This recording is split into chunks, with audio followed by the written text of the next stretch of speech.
ప్రజలారా వినరండి ఈ సత్య సువార్త, సర్వజనులారా కనరండి ప్రభు సత్య సువార్త. వినవచ్చిన ప్రియులకు విమోచన యేసు వార్త. ప్రభు అయిన యేసుక్రీస్తు వారి యొక్క నామములో మిమ్మల్ని అందరినీ ప్రేమతో ఈ సత్య సువార్త అనే ఈ కార్యక్రమానికి ఆహ్వానాన్ని తెలియజేస్తూ ఉన్నా. దేవుని మహాకృపను బట్టి ఇజ్రాయెల్ దేశానికి అనేక సార్లు వెళ్ళి వచ్చి ఉన్నాను కనుక ఇశ్రాయేలీలను గురించిన విషయంలో నేను స్టడీ చేస్తూ ఉన్నప్పుడు ఇశ్రాయేలీల జీవితంలో నుండి అనేకమైన పాఠాలు మనం నేర్చుకునడానికి దేవుడు సిద్ధం చేసి ఉంచినటువంటిది. నిజానికి మన బైబిల్ గ్రంథం అండి ఇశ్రాయేలీల కొరకు దేవుడు వ్రాయించాడు, ఇశ్రాయేలీల విషయాన్ని రాయించాడు, ఇశ్రాయేలీల చేత ఈ బైబిల్ గ్రంథాన్ని వ్రాయించున్నారు. తెలియక ఆఫ్కోర్స్ కొంతమంది దీన్ని కూడా ఒక ఆసరాగా తీసుకొని ఏమన్నారంటే ఆ మధ్యలో మీరు ఇజ్రాయెల్ వెళ్ళిపోండి, క్రైస్తవులందరూ కూడా ఇజ్రాయెల్ వెళ్ళిపోండి అని చెప్పేసి అంటూ వచ్చినారు. మేము ఇజ్రాయెల్ వెళ్ళిపోవడానే కాదండి, ఇశ్రాయేలీల కొరకు ఒక స్థలాన్ని దేవుడు ఏర్పాటు చేసుకొని అక్కడున్న ఆ జనాంగం ద్వారా దేవుడు సకల జనాల్ని దీవించడానికి, అంటే నా భారతీయులైనటువంటి వారిని దీవించడానికి, భారతదేశ ప్రజలను దీవించడానికి అన్నట్టుగా దేవుడు ఒక జనాంగాన్ని కోరుకున్నాడు. వారి ద్వారా మనకి ఈ విషయాల్ని యొక్క సత్యాల్ని మనకు తెలియజెప్పడానికి అనేటువంటి రీతిగా దేవుడు కార్యాన్ని జరిగించినటువంటి దేవుడు. సో అంత మాత్రానికి క్రైస్తవులందరూనేమో ఇజ్రాయెల్ వెళ్ళిపోండి, లేకపోతే ఇంకొకళ్ళు అయితేనేమో ఫలానా పట్టణానికి వెళ్ళిపోండి, ఇంకొకళ్ళేమో ఫలానా పట్టణానికి వెళ్ళిపోండి అని అలా చెప్పడం భావ్యం కాదర్రా. ఈ మధ్యలో కొంతమంది ఎవరి అండ చూసుకుంటున్నారో లేకపోతే ఎందుకొరకు అలా మాట్లాడుతున్నారో కానీ మన దేశంలో మన యొక్క తెలుగు ప్రజలైనటువంటి వారు ఒక్కొక్కసారి ఇలా మాట్లాడడం బాగోలేదు. మునుపు నిజానికి ఇంత తరతమ్య భేదాలైనటువంటి ఉండేవి కావు. ఈ మధ్యలో మరి ఎందుచేతనో కొంతమంది ఇలాంటి మాటలు మాట్లాడుతూ క్రైస్తవులైనటువంటి వారి విషయంలో మరి విభేదాన్ని చూపిస్తూ ఏమో అనుకుంటూ ఉన్నారు. నా మటుకు నేను చెప్తాను ఫ్రెండ్స్, నేను భారతదేశంలో పుట్టి పెరిగినటువంటి వాడిని. నా passport Indian republic of India సంబంధించినటువంటి ఒక పాస్పోర్ట్ నేను కలిగి ఉన్నా. సో మొదట పుట్టినటువంటి యొక్క దేహము భారతదేశంలో పుట్టింది కనుక నేను భారతీయుని, ఇండియన్, భారతదేశపు సంబంధించినటువంటి వాడిని. అయితే నా విశ్వాసం, నా నమ్మిక నేను యేసు ప్రభువుని నమ్ముకొని ఉన్నా. ఈ బైబిల్ గ్రంథంలో దేవుడు ఆ యొక్క ఇశ్రాయేలీల విషయంలో చెప్పినటువంటి విషయాలు నేను అన్వయించుకొని నా జీవితానికి దాన్ని అప్లికేషన్ చేసుకొని దాని యందు విశ్వాసం ఉంచాను కనుక ఈరోజు నేను యేసు ప్రభువుని నమ్మిన ఒక క్రైస్తవ బిడ్డగా నేను మాట్లాడుతూ ఉన్నా. మీకు కూడా నేను చెప్తూ ఉన్నప్పుడు మీరు ఇలాగ యేసు ప్రభువుని నమ్ముకొని మీరు అందరూ కూడా మతం మార్చుకోండి నేను చెప్పట్లే. నేను ఇందులో చెప్తున్నటువంటి విషయాలు ఏంటంటే మన బ్రతుకు, మన భవిష్యత్తు ఎలా ఉండాలని చెప్తున్నా. మరి ముఖ్యంగా నాకు నా బైబిల్ గ్రంథంలోంచి అర్థమైనటువంటి రీతిగా ఇశ్రాయేలు ప్రజలైనటువంటి వారు ఐగుప్తులో ఉన్నారు, ఆ దాసత్వంలోంచి వారు విడుదల పొందుకున్నారు, అరణ్యంలో కొంతకాలం సంచరించారు. కానీ వాళ్ళ యొక్క గమ్యం ఏమిటంటే వాగ్దానం చేయబడిన దేశంలోనికి వెళ్ళటం. అది దేవుడు వారికి ఇచ్చినటువంటిది. అంటే దాని అర్థం ఏంటంటే నేను భారతదేశంలో పుట్టాను, ఒకడు అమెరికాలో పుట్టాడు, ఒకడు ఆస్ట్రేలియాలో పుట్టాడు, ఒకడు జపాన్లో పుట్టాడు, ఒకడు ఇంగ్లాండ్లో పుట్టాడు, ఎక్కడో చోట మనం పుట్టినటువంటి వాడు మన దేశాన్ని బట్టి.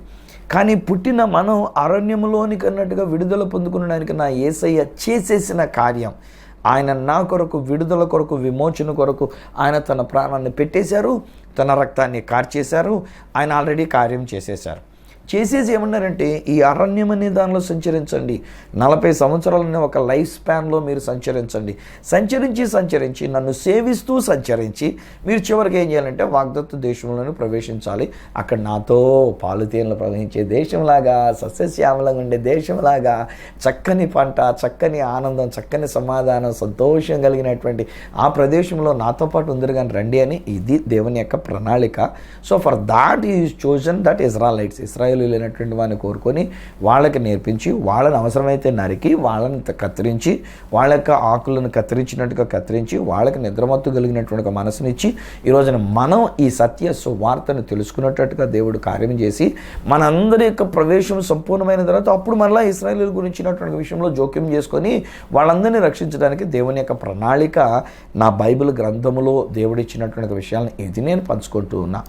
విశ్వసిస్తే మీరు కూడా పరలోక రాజ్యాన్ని స్వతంత్రించుకుంటారు. మీరు విశ్వసించలేకపోతే ఆనాడు ఇశ్రాయేలు ప్రజలైనటువంటి వారు సనిగారని చెప్పి వ్యతిరేకంగా మాట్లాడారని చెప్పేసి వాళ్ళందరూ అరణ్యంలో రాలిపోయినట్లుగా ఒకవేళ మన యొక్క జీవితంలో ఒక పరలోక రాజ్యాన్ని మనం పోగొట్టుకునేటువంటి ఒక కష్టమైనటువంటి ఒక పరిస్థితి, అది నేను సహించలేకపోతూ ఉన్నా. సో అందుచేత ఈరోజు నీ ప్రేమతో మిమ్మల్ని ప్రేమించి నేను మీ విషయంలో కోరుతున్న మాట ఏమన్నారంటే, ప్రభువైన యేసునందు విశ్వాసం ఉంచండి, ఆయన వాగ్దానం చేసినటువంటి ఒక దేశాన్ని మనం స్వతంత్రించుకుందాం, ఆయన నేర్పించిన ప్రకారంగా మనం మాట్లాడదాం, ఆయన నేర్పించిన ప్రకారంగా మనం జీవిద్దాం, ఆయన యొక్క అద్భుతమైనటువంటి యొక్క కార్యములను మనం సొంతం చేసుకుందాం.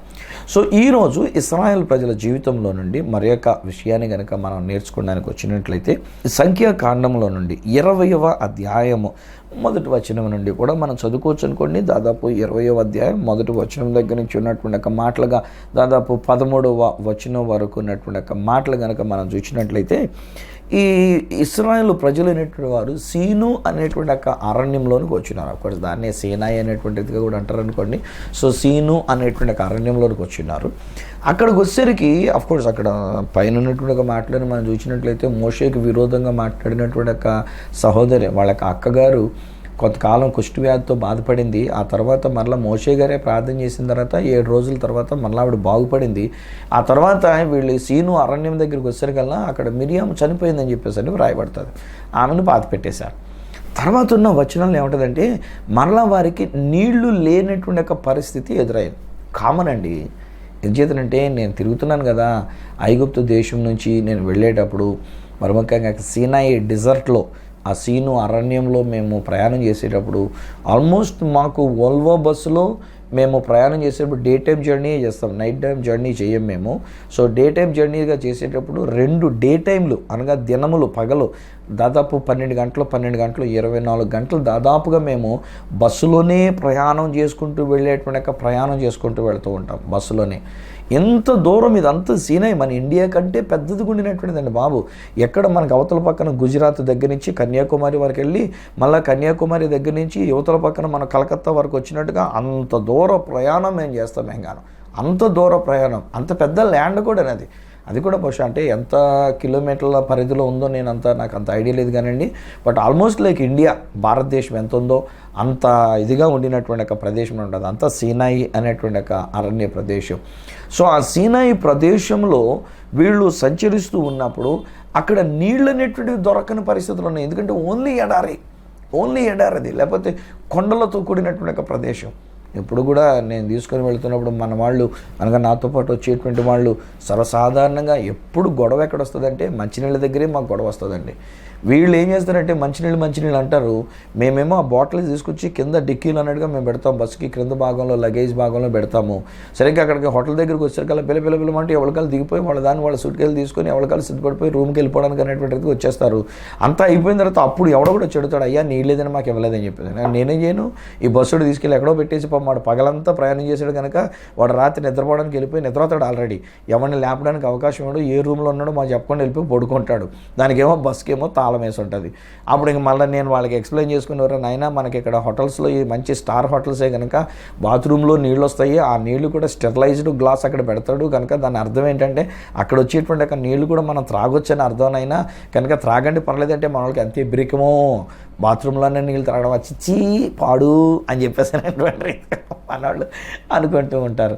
నేను త్రాగాను ఎన్నోసార్లు రాత్రిపూట నాకు గొంతుకు ఎండిపోయినట్టుగా అయితే మధ్యరాత్రిలో మెలకు వచ్చినప్పుడు దాహం వేసినప్పుడు నాకు దగ్గర నీళ్లు వాటర్ బాటిల్ లేకపోతే నేను ఆ నీళ్ళే తాగాను. కాబట్టి ఓ పక్కకు తిప్పుకొని పైకి లేకుండా కొంచెం వేడి నీళ్ళు వస్తాయి కనుక ఆ వేడిగా ఉన్నటువంటి ఒక నీళ్లు వేడి నీళ్ళు అన్నటువంటి వాటిని త్రాగి హాయిగా గొంతుకు చల్లార్చుకొని మళ్ళీ పండుకొని మళ్ళీ పొద్దున్న వచ్చిన తర్వాత మళ్ళీ నీళ్ళే త్రాగి మళ్ళీ పొద్దుటే నేను బ్రష్ చేసుకొని సిద్ధపడి వెళ్తుండేవాడిని. సో నీళ్లు లేకపోయేసరికల్లా వాళ్ళు సనుగడు అనేటువంటిది సహజం. సో ఎక్కడ కూడా మరలా ఏం జరిగినట్టుగా కనబడుతుందనంటే, ఎప్పుడైతే వాళ్ళు త్రాగడానికి నీళ్లు దొరకలేదో మోషే ఆహారంల మీద శనిగారట. మోషే గారు దేవుని దగ్గరికి వెళ్ళి మొరపెడతాడు, దేవుడా ఏంటైనా ఈ ప్రజలు ఎప్పుడు చూసినా సనిగేటువంటి ప్రజలే నాయన. ఇది ఒక్కొక్కసారి పాస్టర్ గారులంగా మేము కూడా ఇలాగే నలిగిపోతూ ఉంటాం. వాళ్ళు బాగుండాలని, సంఘం బాగుండాలని, మంచి మాట మాట్లాడాలని, మంచి రిపోర్ట్ చెప్పాలని ఇది మేము ఎదురు చూస్తూ ఉంటాం. కానీ ఎవరో ఒకరు ఉంటారండి బాబాయ్గాను నెగిటివ్గా మాట్లాడేవాళ్ళు ఒకళ్ళైనా ఉంటారు.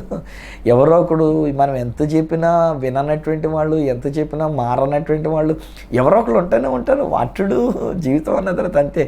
కానీ అలాగని చెప్పేసి మేము ఉరిమిడి పుత్రులాగా దేవుడా అగ్గిని కురిపించాలి తగలట్టే నాయనా అని చెప్పేసారంటే ఇంకా మాకును ఇంక మిగతా వాళ్ళకి ఇంకా తేడా ఏంటి చెప్పండి? దేవుని యొక్క సేవకులుగా ఉన్నటువంటి మా యొక్క జీవితంలో దేవుడు మాకు ఆ ఓర్పు సహనం అనేటువంటిది దేవుడు ఇచ్చినాడు కనుక ఓర్పుతో సహనంతో ఇంకా మేము ప్లాన్ చేస్తున్నాం. దేవా ప్లీజ్ నాయనా వీళ్ళకి మంచినీళ్ళు నాయనా, దేవా ప్లీజ్ నాయనా వీళ్ళకి ఆహారం పెట్టినైనా, దేవా ప్లీజ్ నాయనా వీళ్ళ కొరకు అద్భుత కార్యం చేయనాయనా అని చెప్పేసి అంటే నా దేవుడు నాకు జ్ఞాపకం చేస్తున్నటువంటి విషయం అయితే నా దేవుడు ఏమంటాడు, నాయనా నేను ఆల్రెడీ చేసేసాను రా నాయనా, వాళ్ళకి ఆల్రెడీ స్వస్థత ఇచ్చేసాను, వాళ్ళకి ఆల్రెడీ నీళ్ళు ఇచ్చేసాను, వాళ్ళకి ఆల్రెడీ ఆహారాన్ని ఇచ్చేసాను.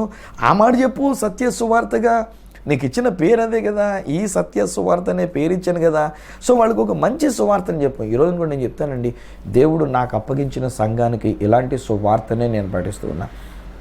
ఈరోజుని దేవుడు నాకు అప్పగించిన సంఘ బిడ్డలు నన్ను ఎంతగా ప్రేమించడానికి, నన్ను ఎంతగా గౌరవించడానికి, నా పట్ల ఎంతగా మంచిగా వాళ్ళు ప్రవర్తించడానికి గల కారణం ఏంటంటే నో మ్యాటర్ వాట్, ఒక్కొక్కసారి ఉంటారు మాలో కూడా అలరి చేసేవాళ్ళు ఉంటారు, మా బిడ్డల్లో కూడా కొంతమంది వ్యతిరేకంగా మాట్లాడేవాళ్ళు ఉంటారు, కొంతమంది నేను ఎంత చెప్పినా వాళ్ళు ఇంకా అనుమానంగా మాట్లాడేవాళ్ళు ఉన్నారు, సనిగేటువంటి రీతిగా మాట్లాడేవాళ్ళు ఉన్నారు, వ్యతిరేకంగా మాట్లాడేవాళ్ళు ఉన్నారు, నేను ఎందుకు ఈ జీవితం నా బతికేందుకు అని చెప్పేసి అని అనేవాళ్ళు ఉన్నారు. నేను ప్రేమించి నేను ప్రార్థనాపూర్వంగా నేను ప్రోత్సహించేటువంటి వాళ్ళే కొంతమంది ఇలాంటి మాటలు మాట్లాడేటువంటి వాళ్ళు ఉన్నారు.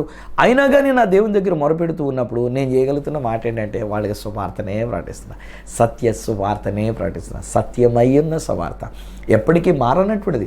వాస్తవాలు అయితే మారిపోతాయి కానీ సత్యమైనటువంటిది మారనటువంటిది. అలాంటి సత్యమైన సువార్తని దేవుడు నాకు అప్పగించినటువంటి ఒక సంఘ బిడ్డల కొరకు నేను మాట్లాడుతున్నాను కనుక నాకు ఆ బిడ్డలు నన్ను ఎంత ప్రేమిస్తున్నారో, నా పట్ల ఎంత మంచిగా ఉంటూ ఉంటారో, నన్ను నా కుటుంబాన్ని కూడా ఎంత బాగా చూసుకుంటూ ఉన్నారో. నిజంగా చెప్పాలంటే I'm really thankful to God for the church that God has given to me. దేవుడు నాకు అప్పగించిన ఆ సంఘ బిడ్డలను బట్టి నేను కోటి కోటి స్తుతులు నా దేవునికి నేను చెల్లించుకుంటూ ఉన్నా.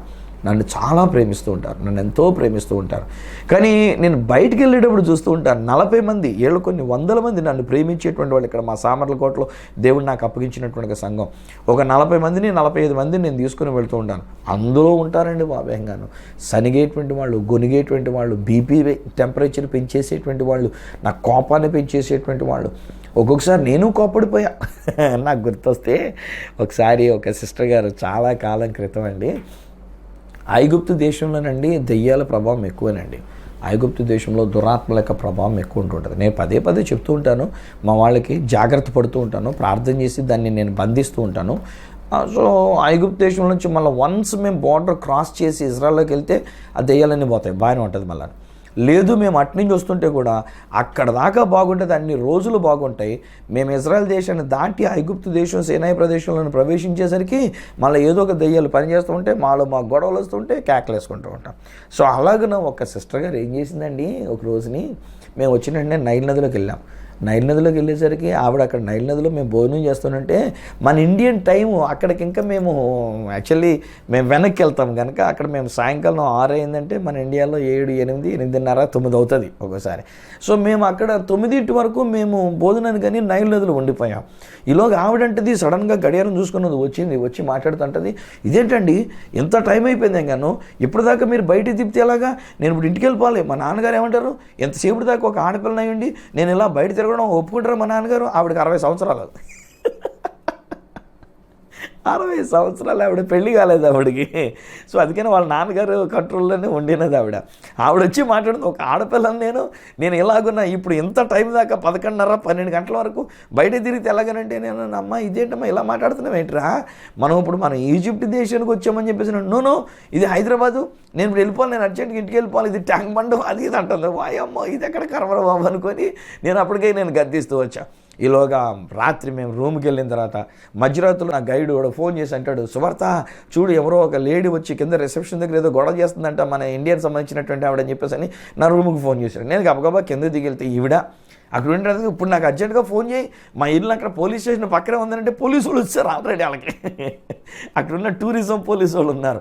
వాళ్ళు వస్తే ఇప్పుడు వాళ్ళతో మాట్లాడడం, నన్ను ఇప్పుడు ఇంటికి తీసుకెళ్ళవా, మా ఇల్లు పలానా చోట ఇదిగో గ్లాసెస్ ఉన్నటువంటిది ఇక్కడే ఈ రోడ్డు పక్క చివరికి వెళ్తే కనుక అక్కడ ఉంటుంది మా ఇల్లు, మా నాన్నగారు ఇప్పుడు అక్కడ ఎదురు చూస్తూ ఉంటారు, నేను ఇప్పుడు అర్జెంట్గా ఇంటికి వెళ్ళిపోవాలి, వాటే తీసా అని చెప్పేసి అనుకొని ఇంగ్లీషు మాట్లాడుతుంది, తెలుగు మాట్లాడుతుంది, హిందీ మాట్లాడుతుంది, వాళ్ళతో హిందీలో మాట్లాడుతుంది. అప్పుడు నేను వచ్చి నేనన్నానమ్మా ఇదేంటమ్మా ఇలా మాట్లాడుతున్నాను, ఎందాక నుంచి మనం ఇప్పుడు ఐగుప్తు దేశంలో మా look here is having Egyptian flag అని చెప్పేసానంటే, ఈజ్ ఏ ఈజిప్షియన్ పోలీస్ అని చెప్పేసానంటే, అప్పుడు నో దట్స్ ఇండియన్ ఫ్లాగ్ అంటుంది ఆవిడ. ఎందుకంటే వాళ్ళకి కూడా 3 రంగులే, మనకున్న 3 రంగులాగా వాళ్ళకు కూడా 3 రంగుల జెండా ఉండేసరికల్లా ఆ జెండా పెట్టుకున్నటువంటి ఫ్లాగ్ పెట్టుకున్నటువంటి ఆయన చూపించి నేను చెప్తే ఇండియన్ పోలీస్ అంటది. వామ్మో ఇది అంటారు అనుకోని ఆవిడకి రూమ్మేట్ ఎవరిని ఇచ్చాను. మళ్ళీ ఆ రూమ్కి వెళ్ళి ఆవిడని పిలుచుకొచ్చి, అమ్మ జాగ్రత్త బాబా, కాపలాకి అయ్యంటారా బాబు, మీరు జాగ్రత్తగా లోపల ఉండి గొళ్ళెం పెట్టేసుకొని తీయకుండా జాగ్రత్త చూసుకుంటారా బాబు తెల్లారిదాకా అనుకొని ఆ తెల్లారిన తర్వాత ఈలోగా అప్పుడు సూట్ కేసు తీసుకుని వెళ్తే సూట్ కేసు మీద ఉన్న ఫోన్ నెంబర్ ఒకటి నేను నోట్ చేసుకున్నాను, ఎందుకన్నా మంచిదని నోట్ చేసుకుని ఆ మరుసటి రోజు ఉదయాన్నే మేము బయలుదేరుతుంటే మన ఇండియాలో లాగా ఎక్కడ పడితే అక్కడ బస్సులు ఆపడానికి కుదరదు. ఈలోగా ఎక్కించాము, బస్సు ఎక్కించాము, అందరితో పాటు ఈవెంట్ కూడా బస్సు ఎక్కించాను.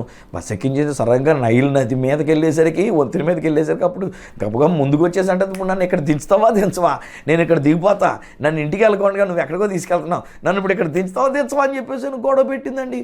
అయ్యో అక్కడ ఆ బస్సు ఆపలేము, బస్సు ఆపడానికి కుదరదు, మెట్ల మీదకి వచ్చేసింది ఏంగాను. ఇక మెట్ల మీదకి వచ్చిన తర్వాత పాపం నిజానికి ఆ మంచి మనిషి డ్రైవర్గా ఉన్నటువంటి వాడు ఆపకూడని స్థలంలో ఒక బస్సును ఆఫ్ చేసి పాప కాసేపు ఆగాడు. ఇప్పుడు గబగబా దిగిపోయి నేను వెళ్ళిపోతానంటది. నేను ఇప్పుడు వెళ్ళిపోతానంటే ఇంకా చూడండి, అప్పుడు దాకా నేను మామూలుగానే ఉన్నానండి, అప్పుడు దాకా మంచిగానే మాట్లాడానండి, అమ్మ అమ్మ అంట మాట్లాడుకొచ్చానండి.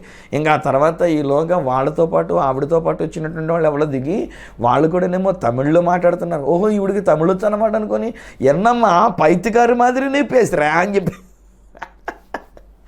పైతిగారంటే పిచ్చెక్కిందానిలా మాట్లాడుతున్నావు ఏంటని చెప్పేసి తిట్టేసి నేను. అమ్మ పాపం పెద్ద ఆవిడ, నిజంగా చెప్పాలంటేనండి నేను అంతలా అనేయకూడదు, కానీ మరి నేను తట్టుకోలేకపోయా. ఎందుకంటే ఆపకూడని స్థలంలో మేము ఆ బస్సు ఆపి ఉన్నాం, అక్కడ కిందకి దిగిపోయింది. అక్కడి నుంచండి చాలా ఎత్తున్నటువంటి స్థలం, గబుక్కని కనుక ఆవిడ కిందకు దూకేసింది అనుకోండి, ఇంతే సంగతులు రక్తం చేయం నాయన.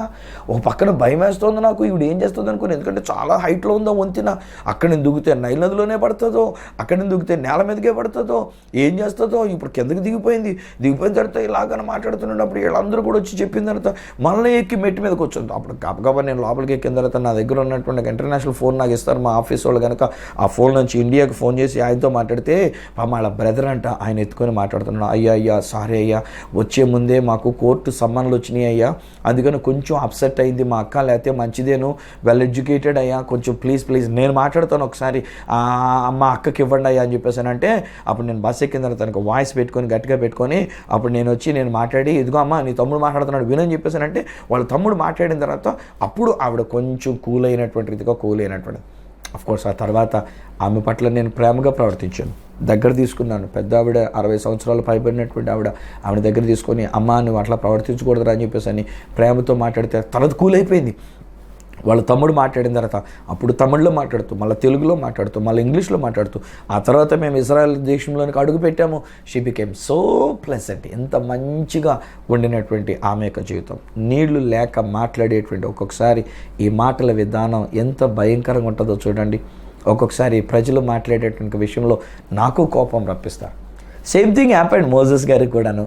వీళ్ళందరూ విసిగించేస్తే ఇప్పుడు మోషే గారు దేవుని దగ్గరికి వెళ్ళి మొరబెడితే దేవుడు ఆ చక్కని క్లూ చెప్పాడు, నాయన నేను పలానా బండ దగ్గర నేను ఎదురుగా నిలబడి ఉంటాను, నువ్వు వచ్చి బండతో మాట్లాడు, ఆ బండలో నుంచి వీళ్ళకి కావాల్సిన నీళ్ళు ఇస్తాను అని చెప్పేసి అనేసరికల్లా ఈయన మోషే గారు అక్కడికి వెళ్ళేసరికి ఈయనకి బీపీ పెరిగిపోయి నేను పైతిగారి మాదిరి పేసిరే అన్నమ్మా అని చెప్పేసి అన్నట్టుగా ఈయన కూడా వాళ్ళందరినీ తిడుతుంటాడు, మీ అందరికీ నేను ఈ బండలోంచి నీళ్ళు రప్పించాలంటారా, మీకు ఈ బండలోంచి నీళ్ళు రప్పించడానికి నేను ఏమన్నా మిమ్మల్ని కన్నానా, మీరు ఏమన్నా నా కన్నా బిడ్డలా, మీ కొరకల్లా తేమలరా అని చెప్పేసి అని మునుపు ఒకప్పుడు దేవుడు చెప్పినటువంటి ఒక మాట బహుశా మనసులో మెదులుండి ఉంటుంది.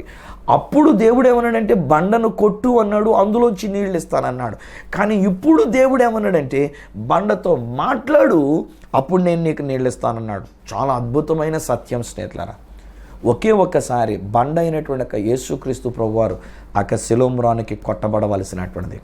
ఆయన ఆల్రెడీ కొట్టబడి ఉన్నాడు, కొరడలతో కొట్టబడి ఉన్నాడు, బెత్తములతో కొట్టబడి ఉన్నాడు, పిడిగుద్దులు గుద్ది ఉన్నారు, గెడ్డం పట్టుకొని పీకి ఉన్నారు, ముఖం మీద ఉమ్మి వేసి ఉన్నారు. ఇవన్నీ ఒకే ఒకసారి ఆయన భరించేశాడు మనకు నీళ్ళు ఇవ్వడానికి, ఆ బండలో నుంచి నీళ్లుగా మనకి ఇవ్వడానికి, ఒక జీవ జలమును మనకి ఇవ్వడానికి, మనం బ్రతికేటువంటి ఒక జలము మనకి ఇవ్వడానికి. Once he was beaten, but ఇప్పుడేమన్నాడంటే no need to beat again, మరలా మీరు కొట్టాల్సిన పని లేదు, ఈసారి మాట్లాడండి అంటున్నాడు. హే ఫ్రెండ్స్, ఇలా అదండి నేను చెప్తా, ప్రార్థనలో మనం అడుక్కొని మరలా యేసుప్రభుని సిలువేయద్దండి. మనం అడుక్కున్నటువంటి ఒక మాటలు ఒక్కొక్కసారి మనం ఏమని ప్రార్థన చేస్తుంటామో మనకే తెలియదండి, ఏమని మాట్లాడుతుంటామో మనకే తెలియదండి. ఒక్కొక్కసారి నాకు భలే విసుగుదల అవుతుందండి. మనం చెప్తాం దేవుడికి ఎలా చేయమని, ఇది దేవుని చిత్త ప్రకారంగా ఆయన చేయడం వదిలేసి మనం చెప్తున్నాం దేవుడికి, అయ్యా మాకు ఇంత అప్పు కుదిరేటట్టు ప్రార్థన చేయండి, మా ఇల్లు అమ్ముడు పోయేటట్టు ప్రార్థన చేయండి, మాకు మంచి ఉద్యోగం వచ్చేటట్టు ప్రార్థన చేయండి, మాకు ఆరోగ్యం వచ్చేటట్టు ప్రార్థన చేయండి, మా పిల్లలకు మంచి పెళ్ళి అయ్యేటట్టు ప్రార్థన చేయండి, మంచి అమ్మాయి దొరకాలని ప్రార్థన చేయండి, మంచి అబ్బాయి దొరకాలని, ఈ సంబంధమే కుదిరిపోవాలని ప్రార్థన చేయండి. దేవుడికి మనం చెప్తూ ఉంటాం. ఇవన్నీ ఎలా ఉన్నాయంటే మళ్ళీ తీసుకెళ్ళి బండను కొడుతున్నటువంటి రీతిగా ఉండి అన్నవి. Be careful.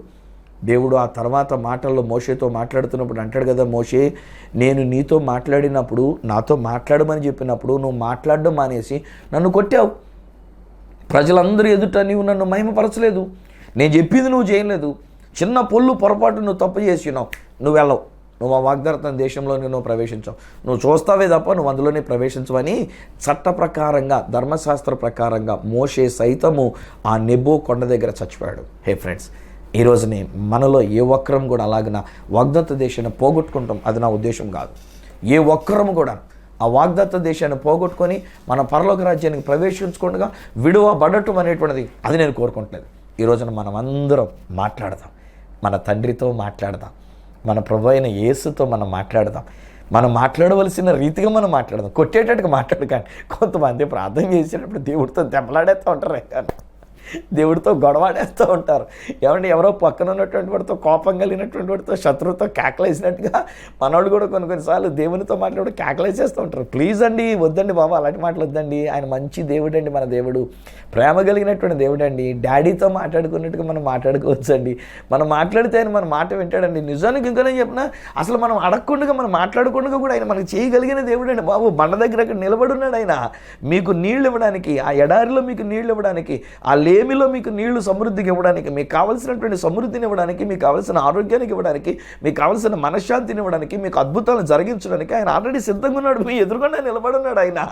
కానీ మనం ఏం చేస్తున్నామంటే దెబ్బలాడిస్తున్నాం, వెళ్ళి కొట్టేస్తున్నాం ఆ బండని. వద్దు, కొట్టొద్దు. ఈసారి నుంచి మనం ఏం చేద్దాం అంటే ప్రభుని మనం సేవిద్దాం. దేవా నీకు వందనాలు నాయనా, తండ్రి నీకు స్తోత్రాలు నాయనా, మా కర్రలన్నీ తీరుస్తున్న దేవా నీకు స్తోత్రాలు నాయనా, మాకు స్వస్థతనిచ్చినటువంటి దేవా నీకు స్తోత్రం నాయనా, మాకు ఆరోగ్యాన్ని ఇచ్చిన దేవా నీకు స్తోత్రం నాయనా, మాకు అవసరతలు తీర్చిన దేవా నీకు స్తోత్రం నాయనా, శాంతి సమాధానం ఇచ్చిన దేవా నీకు స్తోత్రం నాయనని ఆ దేవుని సేవిస్తుంటే ధారాపాతంగా వచ్చేస్తాయండి నీళ్లు. ఆ బండలో నుంచి నీళ్ళు వచ్చేస్తాయండి. ఎందుకంటే నా యేసయ్య అక్కడ నిలబడి ఉన్నాడు, నా యేసయ్య నా కొరకు ఒకసారి కొట్టబడి ఉన్నాడు. ఈసారి కొట్టబడవలసిన అవసరం లేదు.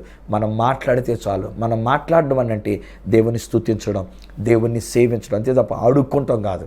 అడుక్కుంటూ మరలా ఆయన కొట్టడమే, దెబ్బలాడుతుంటే మరలా ఆయన కొట్టడమే. మనం ముందున్నటువంటి అనుభవం బట్టి మరలా కొడతానని చెప్పేసానంటే ఆ చిన్న పొరపాటుకి మోషే ఆ రాజ్యంలోనికి ప్రవేశించకుండా, వాగ్దత్త దేశంలోనికి ప్రవేశించకుండా ఆ అరణ్యంలోనే రాలిపోయాడు, ఆ నెబో కొండ దగ్గర రాలిపోయాడు. హే ఫ్రెండ్స్, ఈరోజున మీరు, నేను, మనం అందరం కూడా జీవజలమును పొందుకున్నటువంటి వారమై, జీవజలమై ఉన్న యేసుని మనం ఆస్వాదించినటువంటి వారమై, దాహం తీర్చుకున్నటువంటి వారమై, మనం ఆ యొక్క పరలోక రాజ్యానికి వెళ్ళేటువంటి బిడ్డలంగా మనం ఉండాలని కోరుకుంటున్నా. మాట్లాడదామా, సేవిద్దామా, ప్రభుని స్తుతిద్దామా, దేవుని ఆరాధిద్దామా. Come on friends. తండ్రి నీకు వందనాలు చెల్లిస్తున్నాం. మీరు మంచి తండ్రివి నాయన. మీ ప్రియ కుమారుడైన యేసుక్రీస్తు అనే మా కొరకు బండగా ఈ లోకంలోనికి పంపారు. ఒకసారి కొట్టబడ్డారు, 2000 సంవత్సరాల క్రితం ఆయన శిలువ దగ్గరికి వెళ్ళినప్పుడు కొట్టబడ్డారు. ఇప్పుడు మరలా మేము కొట్టుకోవాల్సిన అవసరం లేదు. మీరే చెప్తున్నారు, మాట్లాడు చాలు, నీకు కావలసినవన్నీ ఇస్తానని చెప్పారు. నిజానికైతే నా మటుకు నేను అనుకుంటాను, దేవుడా ఆ మాట కూడా మాట్లాడక్కర్లే, మాట్లాడకపోయినా మేము ఆ బండ దగ్గరికి వచ్చి నిలబడితే చాలు, మీరు మాకు కావాల్సిన నీళ్ళు ఇవ్వగలిగిన దేవుడు. మేము అడక్క మునిపే, మేము వేడుకొనక మునిపే మాకు జవాబిచ్చే మంచి తండ్రివి, మంచి ప్రభుడవు గనక నీకు వందనాలు. ప్రేమ కలిగిన దేవుడవు, కృపా కనికరములతో మా కొరకు కార్యములను చేస్తున్న దేవుడవు కనుక నీకు వందనాలు. మేము ఇంతవరకు నేర్చుకున్నటువంటి ఒక మాటల ప్రకారంగా నీవిచ్చుచున్న వాగ్దత్త దేశం ఆల్రెడీ మా కొరకు ఇచ్చేశారు నైనా. ఆ వాగ్దాన భూమిని మా కొరకు ఇచ్చేశారు, పరలోక రాజ్యాన్ని మా కొరకు ఇచ్చేశారు, మా కొరకు మేలులు చేసేశారు, మాకు స్వస్థతను ఇచ్చేశారు, మాకు సమాధానాన్ని ఇచ్చేశారు, మనశ్శాంతిని మీరు మాకు ఇచ్చినారు, మా అక్కరలన్నీ కూడా మీరు తీర్చినారు. తండ్రి నీకు కోటి కోటి స్తుతులు, వందనాలు, స్తోత్రాలు మేము చెల్లించుకుంటూ ఉన్నాం. నిన్ను స్తుతిస్తుంటాడుగా, నిన్ను సేవిస్తుంటాడుగా. కొట్టక్కర్లేదు నాయన, మీ మీద దెబ్బలాడనక్కర్లేదు నాయన, కేకలేనక్కర్లేదు నాయన, గుంజుకోనక్కర్లేదు నాయన. మిమ్మల్ని మేము స్తుతిస్తూ సేవిస్తుంటాడుగా మా అక్కర్రలన్నీ తీరుస్తున్నారు. ఈ బిడ్డలకు నీ కుటుంబానికి వారి అక్కలు తీర్చారునైనా, ఈ ఇంటిలో అద్భుతాలు చేశారునైనా, ఏ విషయం వాళ్ళైతే ప్రార్థన చేస్తున్నారో ఆ విషయం వాళ్ళు అడక్కముందే మీరు చేసినారు. నేను కూడా మాట ఎత్తట్లే, పలానా విషయం అని అనట్లే, నేను పలానా అంశం అని కూడా నేను అనట్లే, కానీ మీరు మా కొరకు అద్భుతమైన కార్యాలు చేశారు, చేస్తూ ఉన్నారు కనుక నీ కోటి కోటి స్తుతులు మేము చెల్లించుకున్నాం. డాడీ ప్లీజ్ నాయన, ఎంతవరకు ఒకవేళ మా మాటల చేత నేను కొట్టి ఉంటే మమ్మల్ని క్షమించండి.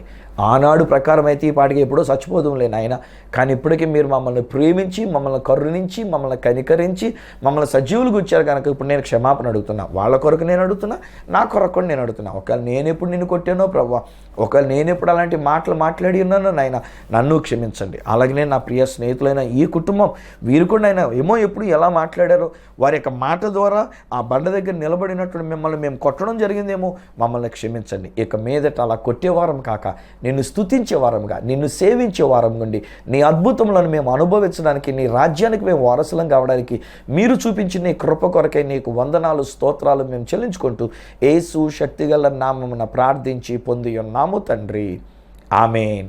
తండ్రి, కుమార, పరిశుద్ధాత్మలను దేవదేవుని దీవెన ఆశీర్వాదం ఆయన బిడలముగా మనకును మన కుటుంబములకును నిత్యము తోడయిండి అనేకమైన మేలులు మన కొరకు జరిగించి నడిపించును గాక. ఆమేన్, ఆమేన్. వెల్ స్నేహితులారా, ప్రభు మీ కొరకు కార్యములను చేసి ఉన్నారు. మన కొరకు వాగ్దత్త దేశాన్ని, పరలోక రాజ్యాన్ని సిద్ధపరిచి ఉన్నారు. మన కొరకు ఎన్నెన్నో మేలులు చేస్తూనే ఉన్నారు. సో బెటర్ మళ్ళా జ్ఞాపకం చేస్తున్నాం, కొట్టే విధంగా మాట్లాడొద్దు, అడుక్కునే విధంగా ఉండొద్దు. మనం చేతనైనంత మటుకు దేవుని స్తుతిస్తూ, దేవుని సేవిస్తూ ఆయన యొక్క అద్భుతాలని మన సొంతం చేసుకుందాం. మీరు పొందుకున్న అద్భుతాలు మరి నాతో పంచుకుంటే నేను కూడా మీతో కలిసి దేవుని స్తుతిస్తా. నా అడ్రస్ ఈ సత్య సువార్త, సామర్లకోట 533440, తూర్పుగోదావరి జిల్లా, ఆంధ్రప్రదేశ్. అడ్రస్ మరొకసారి చెప్తూ ఉన్నా, ఈ సత్య సువార్త, సామల్ code 533440, east Godavari district, Andhra Pradesh. అప్పటికొకవేళ నాతో మీరు ఫోన్లో మాట్లాడాలని కోరుకున్నట్లయితే నా ఫోన్ నెంబర్స్ 9848110907, 9440040992, 8885527662. నాకు ఈమెయిల్ ద్వారా మీరు ఏదైనా తెలియజేయాలని కోరుకున్నట్లయితే నా ఈమెయిల్ ఐడి isatyaSuvartha@gmail.com. మరలా రేపటి దినాన్ని ఈ సత్య సువార్త కార్యక్రమంలో మిమ్మల్ని కలుసుకొని మరి ఒక అద్భుతమైన సువర్తమానంతో మీ ముందుకు వచ్చేటంత వరకు మనందరి కొరకు అద్భుతమైన కార్యములను చేసి జీవజలమును మనకు అనుగ్రహించి పరలోక రాజ్యానికి వారసులుగా చేసే ఆ దేవాతి దేవుని చేతులకే మిమ్మల్ని అప్పగిస్తూ మీ దగ్గర సెలవు తీసుకుంటున్న మీ ప్రియ సహోదరుడు ఈ సత్య సువార్త రాజు.